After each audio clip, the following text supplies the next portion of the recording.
તો ખેડૂત મિત્રો, ખેડૂત ઓનલાઈનમાં તમે મને આટલા સમયથી જોવો છો. આપણે ખેડૂતોને લગતા તો ઘણા બધા વિડીયો બનાવ્યા, પરંતુ હવે એમ લાગે છે કે ખેડૂતો સિવાયના પણ ઘણા બધા લોકો છે જેમના નાના નાના કામો છે તે નથી થઈ રહ્યા. તેવા લોકો માટે પણ હું હવે વિડીયો બનાવવાનું ચાલુ કરું છું. એટલા માટે દોસ્તો કે ઘણા બધા કચેરીના એવા કામો હોય છે જે તમારા થઈ શકતા નથી. એવો જ આજનો વિડીયો છે એક પ્રકારનો દોસ્તો, કે રેશન કાર્ડમાં કોઈ દીકરી છે, તેમનું લગ્ન થઈ ગયા છે, તે સાસરે વહી ગઈ છે. હવે તેમનું નામ છે તેમના પિતાના રેશન કાર્ડમાંથી કમી કરાવી અને તેમના પતિના રેશન કાર્ડમાં તેમનું નામ છે તે દાખલ કરવું છે.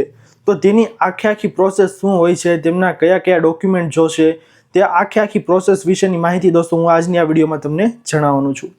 દોસ્તો સૌથી પહેલાં તો હું આપને જણાવી દઉં કે જો કોઈ પણ દીકરી છે જેમના લગ્ન થઈ ગયા છે અને તેમનું નામ હજુ સુધી તેમના પિતાના રેશન કાર્ડમાં શરૂ છે, તો હવે તેમાંથી કમી કરી અને તેના પતિના રેશન કાર્ડમાં તેમને દાખલ કરવું છે, તો તેમને કયા કયા કાગળિયા જોશે. તો કાગળિયાની વાત સૌથી પહેલાં હું તમને કરી દઉં તો તેમનું મેરેજ સર્ટિફિકેટ જોશે, એટલે કે જે જગ્યાએથી લગ્ન થઈ ગયા છે ત્યાંની નગરપાલિકા અથવા તો ગ્રામ પંચાયત કચેરી છે ત્યાંથી તમારે સૌથી પહેલાં તો મેરેજ સર્ટિફિકેટ છે તે કઢાવવાનું રહેશે. ત્યારબાદ તેમનું આધાર કાર્ડ જોશે. આટલી વસ્તુ લઈ અને પિતાનું જે ઓરિજિનલ રેશન કાર્ડ છે તે લઈ અને તમારે જવાનું છે ક્યાં? મામલતદાર કચેરીએ. મામલતદાર કચેરીએ દોસ્તો વિભાગ હશે પુરવઠા શાખા.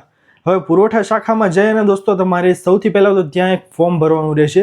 જે ફોર્મ તમને આજુબાજુના કોઈ પણ એડવોકેટ અથવા તો સાયબર કાફેમાંથી ભરી આપવામાં આવશે. ત્યાં તમારે ફોર્મ ભરવાનું રહેશે. ત્યાં તેમના નામ કમી કરવાનું છે, તેમનું નામ તમારે એ બોક્સની અંદર લખવાનું છે. ફોર્મ તમારે જોઈતું હોય ને દોસ્તો તો તે તમને ડિજિટલ ગુજરાતમાંથી પણ મળી જશે. તે ફોર્મ તમારે ફિલઅપ આખું કરવાનું છે અને ત્યાં નામ કમી કરવાનું કારણ છે તેમાં લખવાનું છે કે લગ્નના કારણે નામ કમી. હવે દોસ્તો તમારે આટલું ફોર્મ ભરાઈ ગયા બાદ તેની ઉપર 3 રૂપિયાની કોર્ટ ફી ટિકિટ લગાવવાની છે અને સાથે સાથે તેમનું આધાર કાર્ડ, દીકરીનું આધાર કાર્ડ અને સાથે ઓરિજિનલ રેશન કાર્ડ છે તે તમારે જોડવાનું રહેશે. અને જે મેરેજ સર્ટિફિકેટ છે તેની ઝેરોક્સ કોપી પણ તમારે સાથે જોડવાની રહેશે. અને રેશન કાર્ડ દોસ્તો ઓરિજિનલ તમારે આપવાનું રહેશે. એટલી વસ્તુ ફિલઅપ થઈ ગયા બાદ દોસ્તો તમારે તે ફોર્મ છે તે મામલતદાર કચેરીની અંદર પુરવઠા વિભાગ છે ત્યાં તમારે આપી દેવાનું રહેશે આખી વસ્તુ. હવે ત્યાંથી તમને જાણ કરવામાં આવશે, એટલે કે તમને એક પહોંચ છે તે આપવામાં આવશે.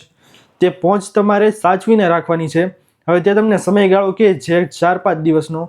ત્યારબાદ તમારે આવી અને તે રેશન કાર્ડ છે તે લઈ જવાનું છે ને સાથે તે તમને એક નામ કમીનો દાખલો આપશે. એટલે કે તમારી દીકરીનું જે નામ કમી થઈ ગયું છે તે દાખલો તમારે ક્યાં પહોંચાડવાનો છે? જ્યાં તેમનું સાસરિયું છે, જ્યાં તેમના સાસરિયામાં રેશન કાર્ડ ચાલે છે ત્યાં તમારે પહોંચાડવાનું રહેશે. હવે ત્યાં તેઓ વ્યક્તિઓને શું કામગીરી કરવાની રહેશે દોસ્તો? તો તે વ્યક્તિઓને સિમ્પલી કાંઈ નથી કરવાનું. તે વ્યક્તિઓને કામગીરી કરવાની છે ઓરિજિનલ તેમનું રેશન કાર્ડ સાથે લઈ જવાનું છે. જે કામગીરી અહીંયા કરી પણ થોડી ફેરફારવાળી હશે.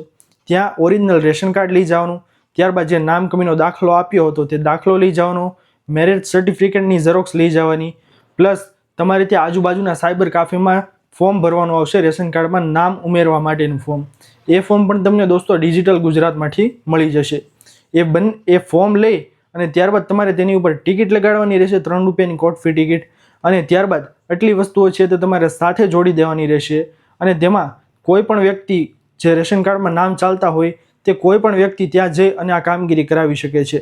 અને જે કમી કરવાનું મેં કીધું હતું ને તેમાં પણ કોઈ બી જઈ અને કામગીરી છે તે કરાવી શકે છે. હવે દોસ્તો રેશન કાર્ડમાં નામ ચડાવવા માટે તમારે એ ફોર્મ અને ઓરિજિનલ રેશન કાર્ડ અને આ ઝેરોક્સ કોપી જે મેં મેરેજ સર્ટિફિકેટની કીધી તે, ત્યારબાદ જે નામ કમીનો દાખલો આપ્યો હતો તે દાખલો લઈ જવાનો અને આધાર કાર્ડની ઝેરોક્સ, એટલી વસ્તુ તમારે ત્યાં આપી દેવાની રહેશે. જ્યાં ચડાવવાનું છે તે પુરવઠા શાખાની અંદર. ત્યાં તમારે જઈ અને તમને એક પહોંચ આપવામાં આવશે. ત્યાં પહોંચમાં પણ તમને 4 થી 5 દિવસનો સમયગાળો છે તે આપવામાં આવશે. તે સમયગાળા બાદ તમે ત્યાં લેવા જાશો એટલે તેમનું નામ છે તે કમ્પ્લીટલી રીતે રેશન કાર્ડની અંદર દાખલ થઈ ગયો છે. તો એટલી સિમ્પલ પ્રોસેસ છે દોસ્તો. શું તમને આ ખબર હતી? મને કમેન્ટ કરીને જરૂરથી જણાવજો. અને વિડીયો તમને પસંદ જો આવ્યો હોય ને તો વિડીયોને લાઇક કરવાનું સહેજે ના ભૂલતા.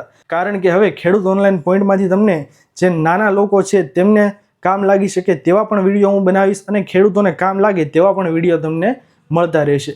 દોસ્તો આ વિડીયો પસંદ આવ્યો હોય તો વિડીયોને લાઇક કરીને ચેનલને સબસ્ક્રાઇબ કરી દો અને બાજુમાં આપેલા બેલ આઇકનને તો જરૂરથી પ્રેસ કરી દેજો, એટલે આવા લેટેસ્ટ વિડીયો તમારાથી મિસ ના થઈ જાય. મળીએ દોસ્તો હવે પછીના વિડીયોમાં. ત્યાર સુધી જય હિન્દ અને વંદે માતરમ.